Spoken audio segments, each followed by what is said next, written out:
नमो नमः मित्राणि। नमस्कार दोस्तों, मैं आपका मित्र डॉक्टर अनंतमणि त्रिवेदी आज फिर एक नए पाठ के साथ उपस्थित हूँ। जी हाँ, सावित्रीबाई फुले क्लास 8th की संस्कृत पाठ्यक्रम में यह बहुत ही आदर्श पाठ है, खास करके हमारी बेटियों के लिए, महिला शिक्षा के लिए बहुत ही सुंदर पाठ है। कक्षा 8वीं के पाठ्यक्रम में, संस्कृत पाठ्यक्रम में यह पाठ दिया गया है, लेकिन यह एक संदेश है बेटियों के लिए, महिलाओं के लिए, भारतीय नारियों के लिए और संपूर्ण विश्व की महिला शक्ति के लिए कि कैसे सावित्रीबाई फुले ने उन दिनों संघर्ष किया, शिक्षा के लिए संघर्ष किया, उन दबे कुचले गरीब बेटियों के लिए संघर्ष किया जिनके लिए शिक्षा की व्यवस्था नहीं थी। हम सब इन बातों को सुनेंगे, उनका जो संघर्ष है उस संघर्ष को जानेंगे। लेकिन इसके पहले आप सबसे निवेदन करना चाहूँगा कि यह पाठ आप बहुत ध्यान से सुने, लाइक करें, शेयर करें और यदि सब्सक्राइब न किया है तो ज़रूर कर लें। आप खुद इसे देखें और सुने, बच्चों को भी देखने और सुनने के लिए प्रेरित करें, अन्य दोस्तों को भी शेयर करें ताकि वे लोग भी इससे लाभान्वित हो सकें। तो आइए सुनते हैं सावित्रीबाई फुले की गाथा, उनकी जीवनी, उनका संघर्ष और महिलाओं के लिए किया गया जो उनका योगदान है, महिलाओं के शिक्षा के क्षेत्र में दिया गया जो उनका योगदान है। शिक्षा हमारा अधिकार है, यह हम सब जानते हैं। विद्या ददाति विनयम, विनयाद याति पात्रताम, पात्रत्वात् धनमाप्नोति, धनात् धर्मः ततः सुखम। शिक्षा सबका मौलिक अधिकार है, वो बच्चे हों या बच्चियां हों, किसी का भी। हमारे समाज में कई समुदाय इससे लंबे समय तक वंचित रहे और आज भी गांव में, घरों में, कस्बों में बहुत सारी ऐसी बेटियां हैं जो शिक्षा से वंचित हो जा रही हैं। यद्यपि अभी जागरूकता आई है, बहुत लोग जागरूक हुए हैं और इस क्षेत्र में लोग अपने बच्चों को पढ़ाने के लिए आगे बढ़ रहे हैं, स्कूलों तक बेटियां भी पहुंच रही हैं। लेकिन फिर भी अभी बहुत कमी है, अभी बहुत काम इस क्षेत्र में करना है। उन्हें इस अधिकार को पाने के लिए लंबा संघर्ष करना पड़ा। जी हाँ, सावित्रीबाई फुले को बेटियों की शिक्षा के लिए, महिलाओं की शिक्षा के लिए बहुत संघर्ष करना पड़ा। उसके कई कारण हैं, हम सब इस पाठ के माध्यम से जानेंगे और सुनेंगे। लड़कियों को तो और ज़्यादा अवरोध झेलना पड़ा था। प्रस्तुत पाठ इस संघर्ष का नेतृत्व करने वाली प्रातः स्मरणीय एवं अनुकरणीय महिला शिरोमणि सावित्रीबाई फुले के योगदान पर केंद्रित है। उन्होंने बच्चों से, बच्चियों से, महिलाओं से, सभी से एक ही बात कही कि यदि प्रकाश चाहिए, यदि आत्म उत्थान चाहिए तो शिक्षा बहुत आवश्यक है। शिक्षा सबके लिए आवश्यक है, वो बेटे हों या बेटियां हों। तो आइए देखते हैं। ऊपरी निर्मितम चित्रम पश्यत, आपके पाठ्य पुस्तक में एक चित्र है, आप देख सकते हैं इस चित्र को। ये एक चित्र है, इस चित्र के इर्द गिर्द ही इस संपूर्ण पाठ का ज्ञान केंद्रित है। चित्र उस समय की किसी बेटी ने, किसी महिला ने पाठशाला में बनाया था और एनसीईआरटी की बुक में वह चित्र प्रकाशित है। आप उस चित्र को देखें। ऊपरी निर्मितम चित्रम पश्यत इदम चित्रम कस्याश्चित पाठशालायाः वर्तते। यह जो चित्र है वह किसी पाठशाला का है। मित्रों, मैं बता दूं आपकी जानकारी के लिए भी कि पाठशाला का मतलब होता है स्कूल। पाठशाला का मतलब क्या है? स्कूल। आप पाठ का मतलब होता है अध्ययन और शाला का मतलब होता है घर, तो बनता है पाठशाला। पाठशाला, स्कूल। यह जो शब्द है, ये जिन शब्दों में लगेंगे वह उसका घर हो जाएगा। जैसे ये पाठशाला है, आप लिख सकते हैं कार्यशाला, कार्यशाला और अश्वशाला,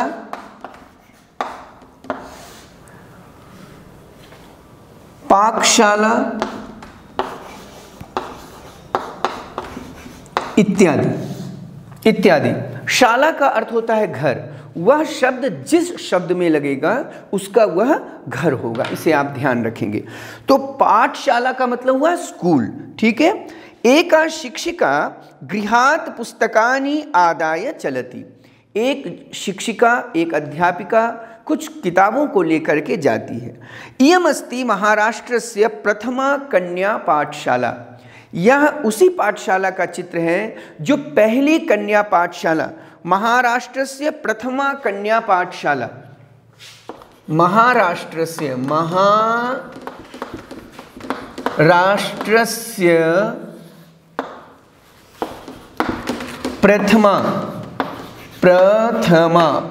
पुल्लिंग में होता है, प्रथमा स्त्रीलिंग में और प्रथमम नपुंसक। महाराष्ट्र से प्रथमा कन्या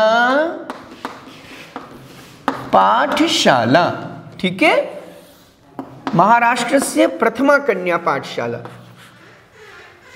सावित्रीबाई फुले ने खोला था। तो इयम् अस्ति महाराष्ट्रस्य प्रथमा कन्या पाठशाला। एका शिक्षिका गृहात् पुस्तकानि आदाय चलति। एक अध्यापिका घर से कुछ पुस्तकें लेकर के आती है। मार्गे कश्चित् तस्याः उपरि धूलि कश्चित् च प्रस्तरखण्डान् क्षिपति। वह महिला अध्यापिका आ रही है, लेकिन रास्ते में कुछ गंदे बच्चे, कुछ गंदे लोग पत्थरों के टुकड़े उनके ऊपर फेंक रहे हैं, कुछ लोग धूल फेंक रहे हैं, कुछ कागज के टुकड़े फेंक रहे हैं, कुछ कमेंट्स कर रहे हैं, कुछ गंदी बातें बोल रहे हैं उस अध्यापिका के लिए।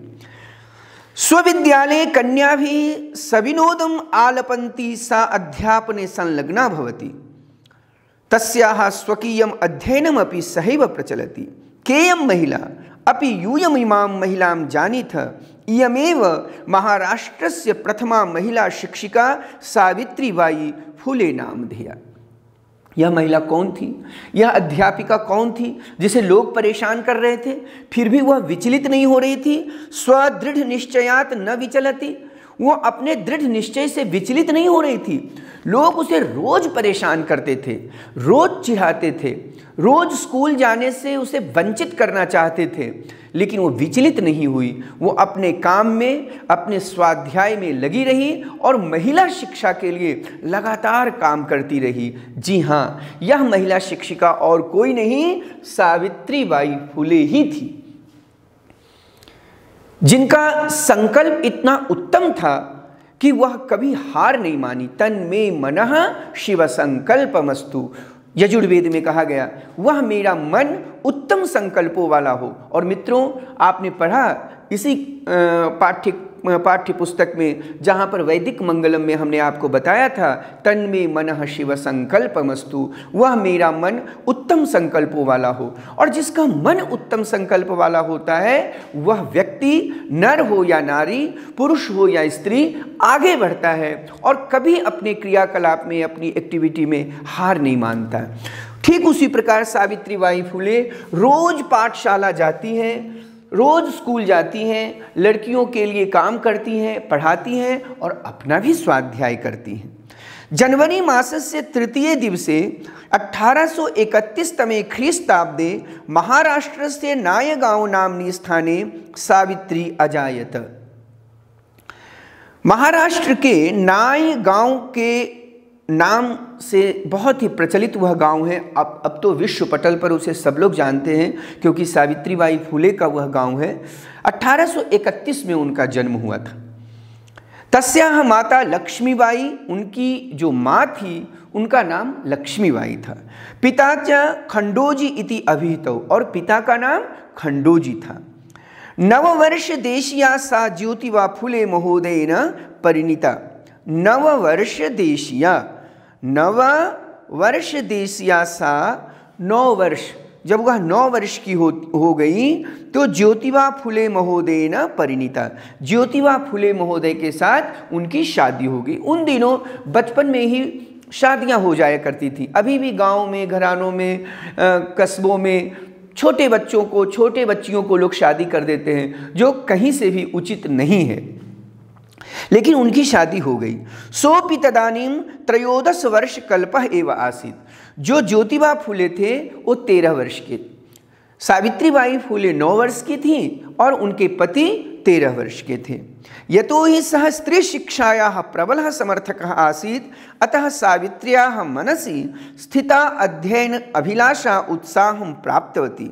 जो उनके पति थे ज्योतिबा फुले, वे भी महिला शिक्षा के लिए, बच्चों की शिक्षा के लिए बहुत अंदर से चाहते थे और इसलिए सावित्रीबाई फुले चाहती थी कि मैं उनसे विवाह करूं और दोनों का विवाह हुआ।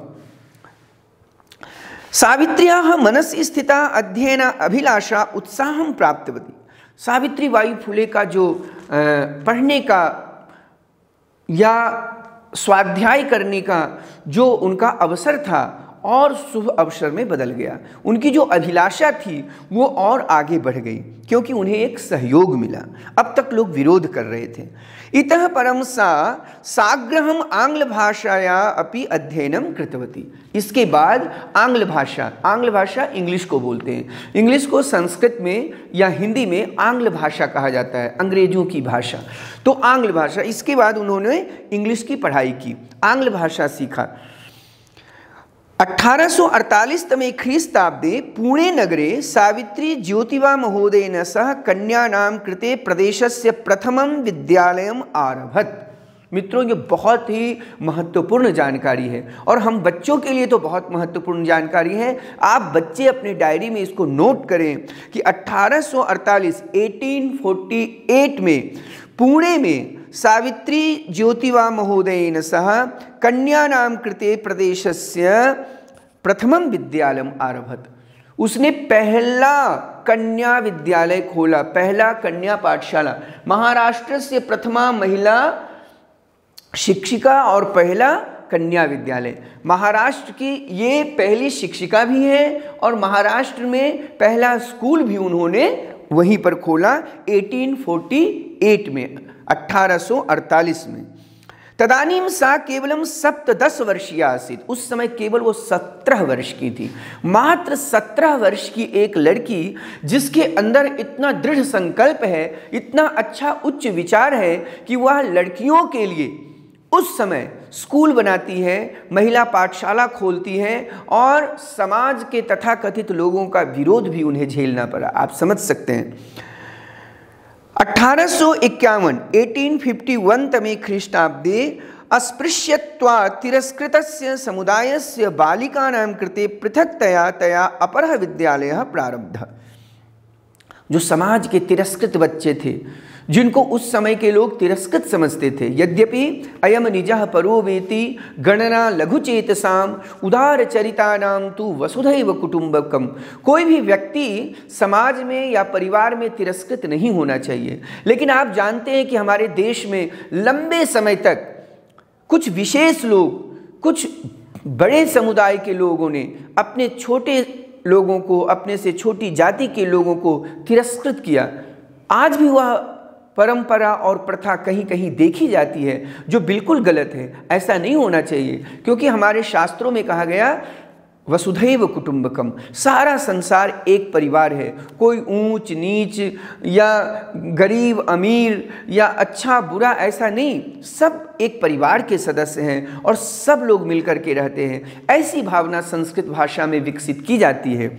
लेकिन उस समय इनको चूंकि बहुत ज़्यादा प्रताड़ना झेलनी पड़ी, इसलिए इन्होंने गरीब बच्चों के लिए अलग से स्कूल खोला।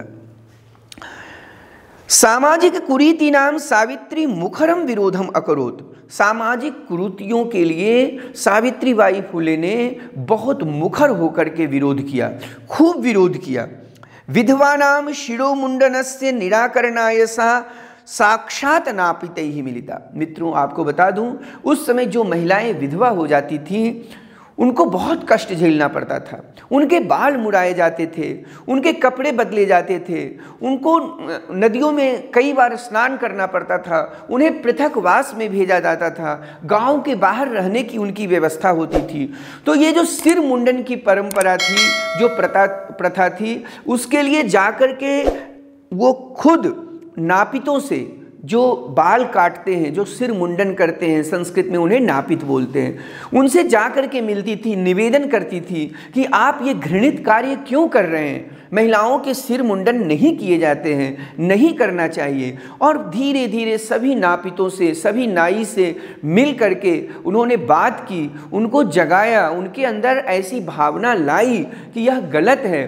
और फिर नापितों ने भी, नाइयों ने भी महिलाओं के बाल काटने से, उनका सिर मुंडन करने से इनकार कर दिया। यह भी सावित्रीबाई फुले ने एक बहुत महत्वपूर्ण काम किया था, बहुत महत्वपूर्ण काम किया था। इसलिए महाराष्ट्र के साथ साथ अपने देश में और विदेशों में भी सावित्रीबाई फुले जानी जाती हैं, क्योंकि सामाजिक कुरीतियों के विषय में उन्होंने विरोध किया।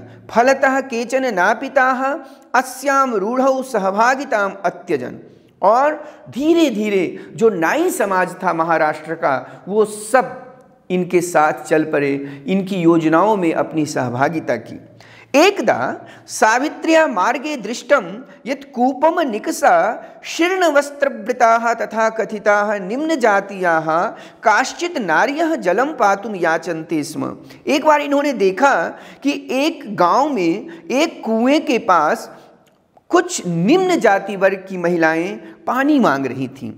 उच्च वर्गीयाः उपहासम कुर्वन्तः, जो उच्च वर्ग के बच्चे थे, उच्च जाति के बच्चे थे, उन महिलाओं का उपहास कर रहे थे कि नहीं नहीं, तुम्हें पानी नहीं मिलेगा, तुम्हें। कूपात् जलोद्धरणम अवारयन् सावित्री एतत् अपमानं सोढुं न शक्नोत्। सा ताः स्त्रियः निजगृहं नीतवती तडागम दर्शयित्वा अकथयत् च यत् यथेष्टं जलम नयत।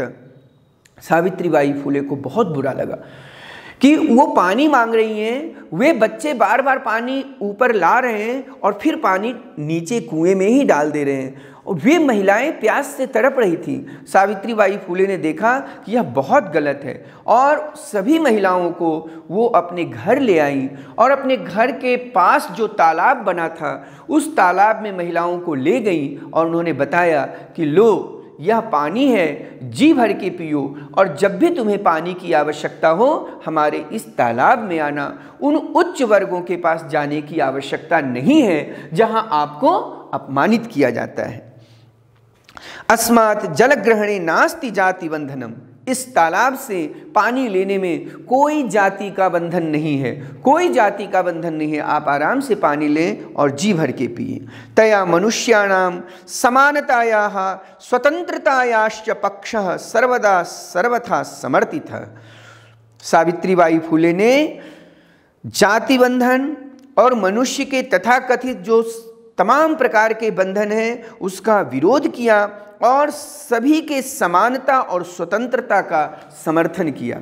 सावित्रीबाई फुले ने संस्कृत के शास्त्रों में जो बातें लिखी गई हैं उन्हीं बातों को पढ़ने और लिखने के बाद समाज में और अपनी जो पाठशाला है, कार्यशाला है, उसके माध्यम से प्रचारित प्रसारित किया और महिलाओं को, बेटियों को सभी शिक्षाओं के साथ साथ वो संस्कृत पढ़ाती थीं, क्योंकि उन्हें पता था कि यदि इन बच्चों के अंदर अच्छे संस्कार लाने हैं, अच्छे संकल्प लाने हैं तो संस्कृत पढ़ाना होगा। इसलिए जब उन्होंने महाराष्ट्र के पुणे में पहला महिला विद्यालय खोला, महिला पाठशाला खोला, तो वहाँ पर संस्कृत की अनिवार्यता उन्होंने रखी।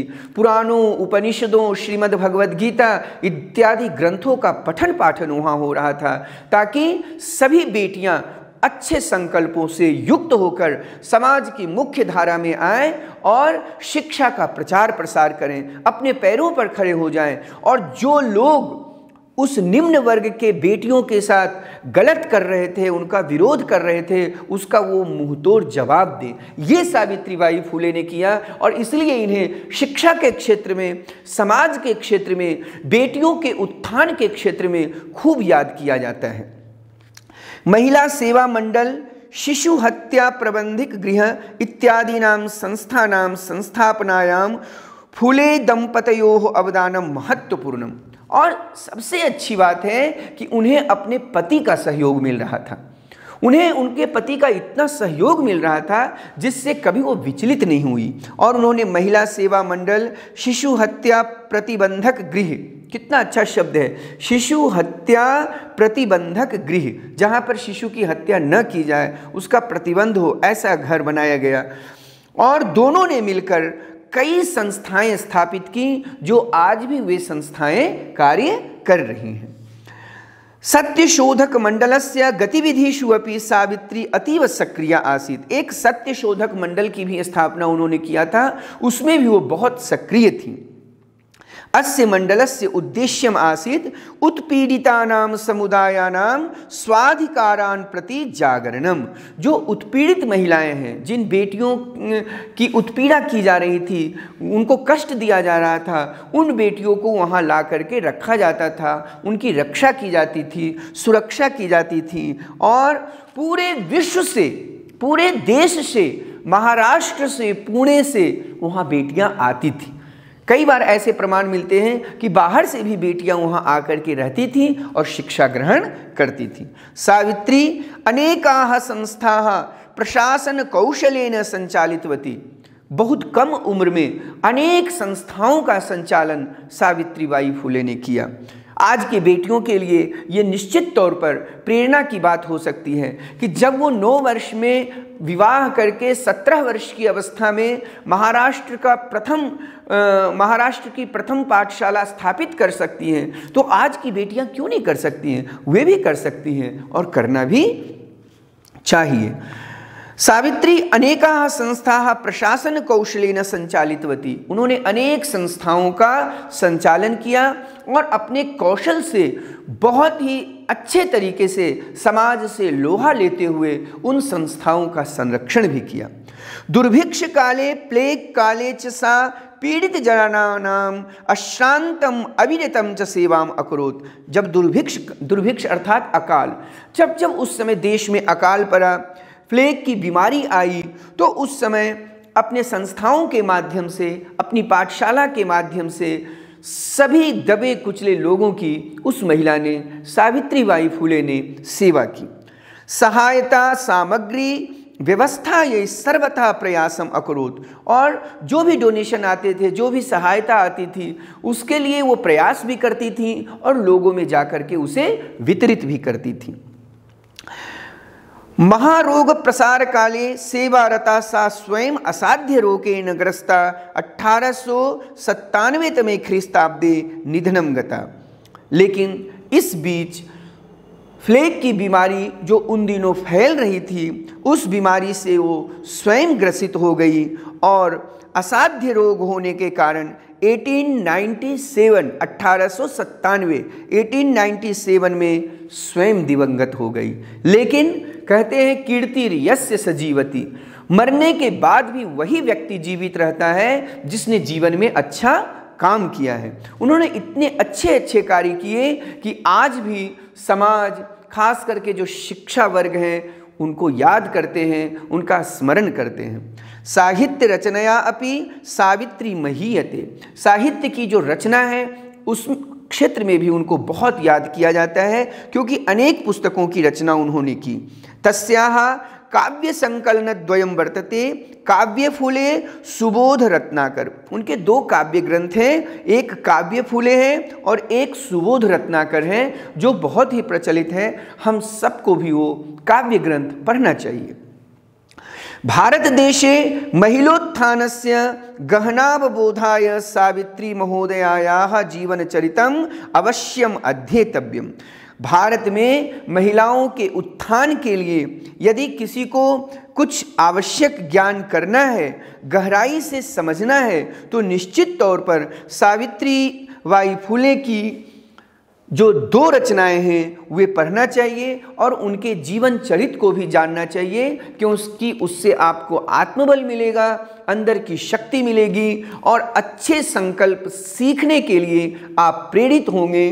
क्योंकि स्वयं सावित्रीबाई फुले महिलाओं के क्षेत्र में, बेटियों के क्षेत्र में संघर्ष करते हुए एक अच्छा उदाहरण बन करके गई।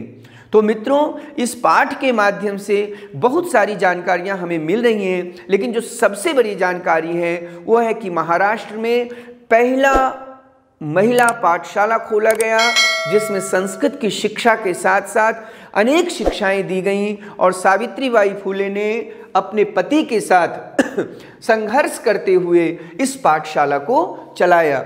वे महाराष्ट्र की प्रथम महिला शिक्षिका भी थीं। आप भारत की प्रथम महिला शिक्षिका भी कह सकते हैं, क्योंकि स्कूल के क्षेत्र में उन्होंने ही पहला कदम रखा था। इसके पहले बेटियों को पढ़ना लिखना बहुत दिक्कत भरी बातें होती थीं। तो हम सब इस पाठ के माध्यम से और इस पटल के माध्यम से उनका स्मरण करते हैं, उनका नमन करते हैं और उन्हें बार बार स्मरण करते हैं। और बेटियों से भी मैं निवेदन करना चाहूँगा कि आप इस पाठ को तो पढ़ें ही, लेकिन इस पाठ के माध्यम से उनकी और रचनाएं पढ़ें, ताकि आपको यह पता चले कि उन्होंने बेटियों के लिए क्या लिखा है। आइए देखते हैं इस पाठ का शब्दार्थ और प्रश्नोत्तर अभ्यास। शब्दार्थ अर्थात शब्दों के अर्थ। मैंने अनेक बार अनेक चैप्टर के माध्यम से, पाठों के माध्यम से शब्दों के अर्थ को संस्कृत पुस्तिका में लिखने के लिए आपसे निवेदन किया है। जरूर लिखिए, क्योंकि इससे हिंदी के तत्सम और तद्भव शब्दों का भी अभ्यास होगा। बहुत सारे पर्यायवाची शब्द आप जानेंगे, विशेष विशेषण जानेंगे। तो जितने भी पाठ आप पढ़ रहे हैं, आप सभी बच्चों से मेरा निवेदन है कि संस्कृत पुस्तिका में उन शब्दों को लिखें, शब्दार्थ जरूर लिखें, अच्छी राइटिंग में लिखें। तो आइए देखते हैं कुछ कठिन शब्दों को और उनके अर्थों को। आदाय लेकर, प्रस्तर खंडान पत्थर के टुकड़ों को, सविनोदम हंसी मजाक के साथ, आलपंती बात करती हुई, अजायत पैदा हुई। जो संस्कृत की क्रियाएं होती हैं पुल्लिंग, स्त्रीलिंग, नपुंसकलिंग के लिए एक ही होती हैं। तो आप कह सकते हैं पैदा हुआ और पैदा हुई। चूंकि सावित्रीबाई फुले की बात है, स्त्रीलिंग की बात है, इसलिए इस क्रिया के साथ लिखा हुआ है पैदा हुई। अभिहितौ कहे गए हैं, परिणीता ब्याही गई, अस्पृश्यतया छुआछूत के कारण, प्रारब्ध आरंभ किया, निराकरणाय दूर करने के लिए, रूढ़ौ रूढ़ी में रिवाज में, शीर्ण वस्त्रावृता फटे पुराने चिथरे वस्त्रों को धारण करती हुई, पातुम पीने के लिए, तुमुन प्रत्यय, पातुम पीने के लिए, पठितुम पढ़ने के लिए, लिखतुम लिखने के लिए, हसितुम हंसने के लिए, नेतुम ले जाने के लिए, आनेतुम ले आने के लिए इत्यादि। ये तुमुन प्रत्यय हैं। ये तुमुन प्रत्यय से बने हुए जितने भी शब्द हैं वे सभी अव्यय कहलाते हैं। मैंने आपके लिए व्याकरण पाठ का अलग से वीडियो बनाए हैं, 2-3 वीडियो बनाए हैं। आप व्याकरण समझने के लिए, अक्त्वा तुमुन लेप समझने के लिए व्याकरण से संबंधित जो वीडियो हैं उनको जरूर देखें। उन वीडियो में आपको व्याकरण से संबंधित बातें मिलेंगी। ठीक है। पातुम सोढ़ुम सहने में, उत्पीड़ितानाम सताए हुए का, अश्रांतम बिना थके हुए, महीयते बढ़ चढ़कर हैं, गहनावबोधाय गहन प्लस अवबोधाय गहराई से समझने के लिए। तो ये कुछ कठिन शब्दों के अर्थ हैं और शब्द हैं, उनको संस्कृत पुस्तिका में आप लिखें, उसका वाचन करें और अभ्यास करें। आइए देखते हैं प्रश्नोत्तर अभ्यास। एक पदेन उत्तरत, सभी प्रश्नों के उत्तर एक शब्द में, पद मतलब शब्द, सुप्तिगंतम पदम। संस्कृत में शब्दों को पद कहते हैं, पदों को शब्द कहते हैं। तो अभ्यास संख्या 1 में आपको एक शब्द में उत्तर देना है। कीदृशानां कुरीतीनां सावित्री मुखरम विरोधम अकरोत् सामाजिक कुरीतीनां। जो सामाजिक कुरीतियां थी उस समय की, उसका विरोध सावित्रीबाई फुले ने किया। के कूपात जलोद्धरणम अवारयन उच्च वर्गीया। जो उच्च वर्ग के बच्चे थे उन्होंने नीच वर्ग की जो लड़कियां थी, महिलाएं थी, उनको कुएं से पानी लेने के लिए मना किया। तो आप लिख सकते हैं उच्च वर्गीया एक शब्द में। का स्वदृढ़ निश्चयात न विचलती। कौन है जो अपने दृढ़ निश्चय से विचलित नहीं होती है? सावित्रीबाई फुले। विधवानां शिरोमुंडनस्य निराकरणाय सा कैः मिलिता। विधवाओं के लिए जो शिर मुंडन का कार्यक्रम होता था उसके विरोध के लिए वो किससे मिली? साक्षात उसी से मिली जो यह काम करता था। वो पुलिस के पास नहीं गई, वो राजाओं के पास नहीं गई, वो शासक के पास नहीं गई, शासन के पास नहीं गई, वो नाई के पास गई, जिसको संस्कृत में नापित बोलते हैं। नाइयों को बैठाया, उनसे पूछा, उनको बताया, उनको प्रशिक्षित किया और एक समय ऐसा आया कि महाराष्ट्र में, पुणे में, उनके गांव में वहाँ के जो नापित थे, जो नाई थे, जो विधवा महिलाओं के सिर मुंडन किया करते थे, उन्होंने सिर मुंडन करने से मना कर दिया और शनैः शनैः धीरे धीरे वह प्रथा ही समाप्त हो गई। सा कासां कृते प्रदेशस्य प्रथमं विद्यालयम् आरभत। उन्होंने किसके लिए प्रदेश का पहला विद्यालय खोला? कन्या नाम कृते, अर्थात लड़कियों के लिए, बेटियों के लिए। मित्रों, अभ्यास संख्या 2, पूर्ण वाक्य न उत्तरत।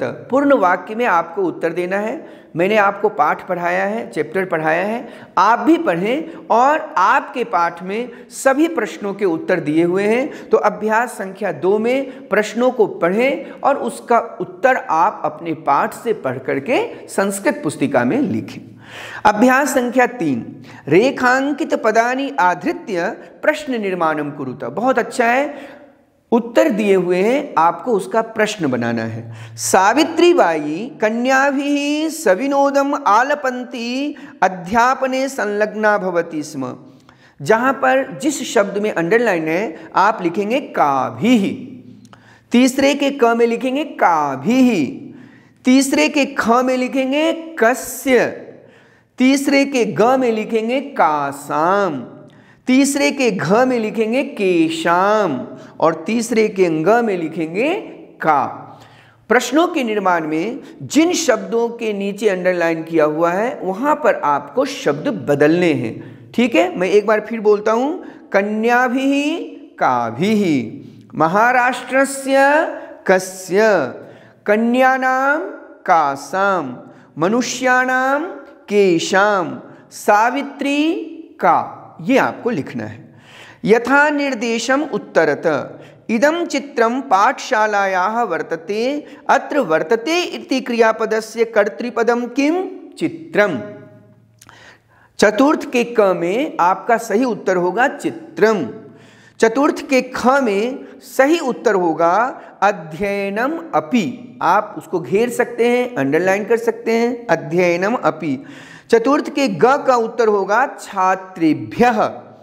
चतुर्थ के घ का उत्तर होगा सावित्रीबाई महोदयायै और ग का उत्तर होगा चत्वारि शीर्ण वस्त्रावृताः तथा कथिताः निम्न जातीयाः कश्चित् इत्यादि।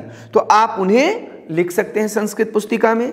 अभ्यास संख्या 5, अधोलिखितानि पदानि आधृत्य वाक्यानि रचयत। छोटे छोटे शब्द हैं, छोटे छोटे वाक्य हैं, आप उनसे वाक्यों की रचना कर सकते हैं। आप अपने पाठ्य पुस्तक में दिए हुए जो वाक्य हैं उसे भी लिख सकते हैं, आप अपने मन से भी लिख सकते हैं, आप कल्पना करके अन्य वाक्यों को भी लिख सकते हैं। स्वकीयम, अपना खुद का। स्वकीयम, स्वकीयम साधनम स्वबलम भवति। अपनी जो ताकत है, अपना जो बल है वही अपना साधन होता है।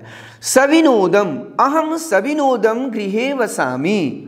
सक्रिय, सह सक्रियः कार्यकर्ता अस्ति। प्रदेशस्य, उत्तर प्रदेशस्य राजधानी लखनऊ अस्ति। उत्तराखंड प्रदेशस्य राजधानी देहरादून अस्ति। ऐसा वाक्य आप लिख सकते हैं। मुखरम, मुखरम अर्थात प्रखर।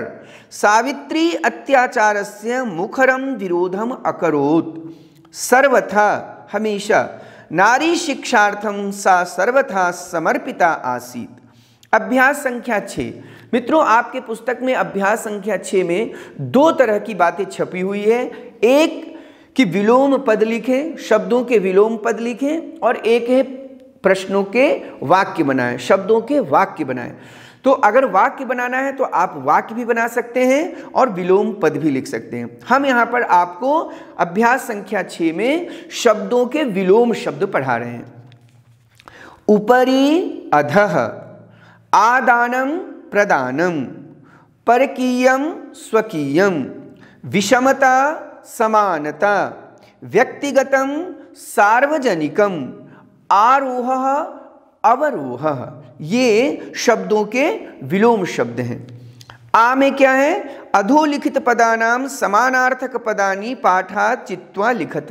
शब्द दिए हुए हैं, आपको उसके समानार्थक शब्द लिखने हैं। समानार्थक अर्थात एक जैसा।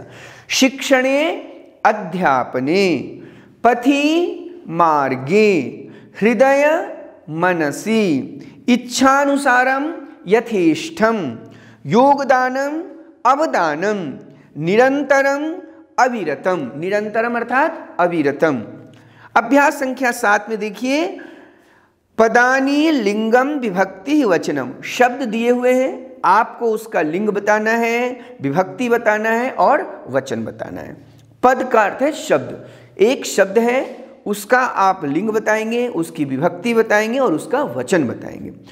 धूलिम स्त्रीलिंग द्वितीया एक वचनम, नामनी नपुंसकलिंगम सप्तमी एक वचनम, अपरः पुल्लिंगम प्रथमा एक वचनम, कन्यानाम स्त्रीलिंग षष्ठी बहुवचनम, सहभागिता स्त्रीलिंग प्रथमा एक वचनम, नापितैः पुल्लिंग तृतीया बहुवचनम। जैसे बालकैः, बालकः बालको बालकाः बालकम बालको बालकान बालकेन बालकाभ्याम बालकैः। वैसे ही नापितैः, बालकों के द्वारा, नापितों के द्वारा।